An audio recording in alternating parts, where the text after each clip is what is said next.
has a 12-bar comping pattern in the style of Robert Lockwood Jr. It's in the key of C. It's a comping pattern I came across in one of my weekly nerd out sessions with a friend of mine named Tommy Harkenrider. He's actually got this whole comping pattern broken down in step-by-step instruction video. If you want to check it out, he's YouTube username Tommy Harkenrider. Like I say, he's got it broken down. He gives home lessons and lessons via Skype. If you want to learn more about that, you can visit him at thomasharkenriderguitar.com and get information about how to sign up for lessons. Like I said, the man knows his stuff, so it'd be worth your time checking him out. What I'm going to do with this lesson is just show another pattern that's based off the same thing, but it harmonizes it a little bit different. So if that way, if you're playing in a situation you're the only guitar player, instead of playing that comping pattern, the whole time, it'll give you something you can throw in a chorus or two just to kind of spice it up a little bit and keep it interesting. Or secondly, if you're playing in a two guitar player situation and one guy's already holding that pattern on the low end, it'll give you something you can play on top of that to harmonize with him, and that way your guys aren't fighting for the same space and getting in each other's way. Like I said, it's a 12-bar pattern in the key of C, and patterns I'm going to show you is going to be based on these bar chord shapes. So it'd be this C bar chord, and then that F bar chord, and then that G bar chord. So I'll play the pattern real quick, and then I'll break down what it is that I'm actually doing.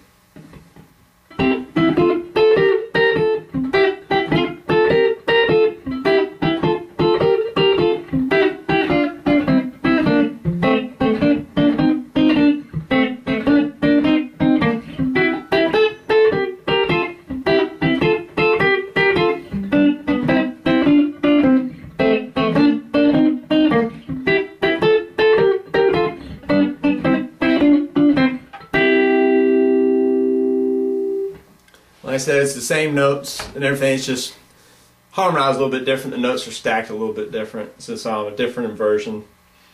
What I'm doing for the pattern over all of the chords is I'm basing it off of that bar chord, but I'm just using those three notes that fall on the B string, the G string, and the D string. Playing little quarter notes, and then I'm just moving that and then playing a bar on those same three strings in the 10th fret,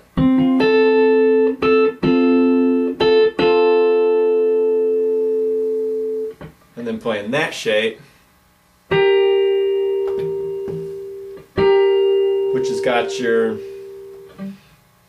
B string in the 11th fret and your G string in the 12th fret, and then your D string in the 10th fret. And when I play these, I mute that D string so it's not ringing all the time, just give it a little drone. So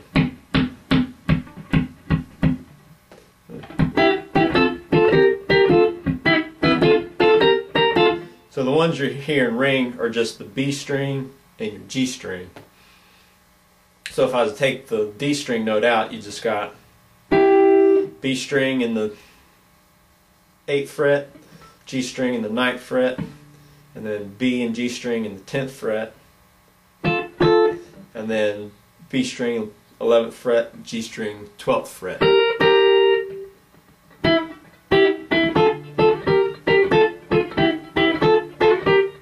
That's what I'm doing. Like I said, just to give it a little more of a drone, I'll just palm mute that D string and then play the full chord shape. And like I said, I play that same pattern for all the chords, so when it goes to the 4 chord, which is the F, and then the 5 chord G, it's just that same pattern based on that G bar chord. And that's it. The walk down, which I do, to get to the 4 chord, get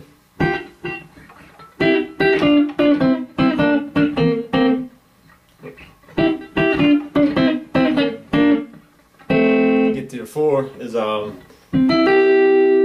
you do that. Those 3 strings for your C shape. Walk it down a whole step.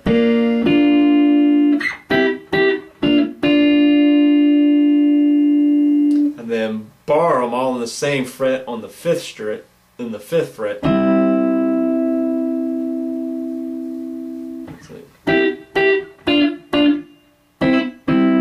And then move that down to your 3rd fret a whole step. And then that'll walk you into your 4 chord or your F.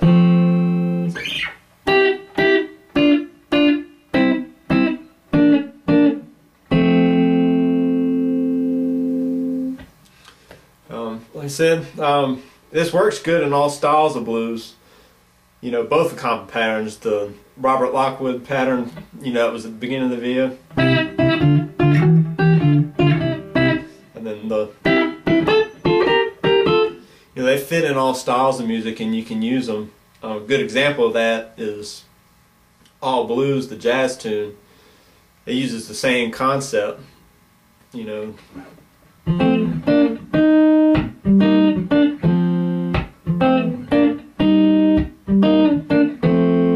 It uses that concept. You can use it in Chicago blues. I use it a lot comping, you know, the jump and swing kind of players. So it's useful to have.